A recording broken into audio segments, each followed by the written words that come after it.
ha. So, when you click jobs, ayan, nandito lahat yung mga latest job openings namin. Kung ano yung nasa website, yun din naka-reflect dito. So, kung wala man kayo nakita sa aming social media pages ng mga na-advertise, kagaya ng Serbia na sinasabi ko kanina, nandito yan sa mobile app or sa website.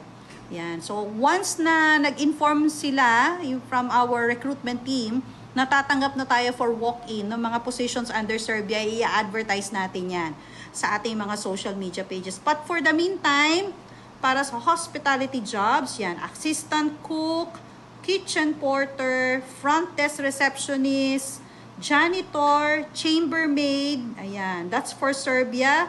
Mag-apply lang po tayo sa mobile app or sa ating website. Yan, na nakikita nyo sa screen. Yan. Factory worker, naku, wala tayo niyan. Ayan. So, marami daw din po nagpapasa. Ayan. Kitchen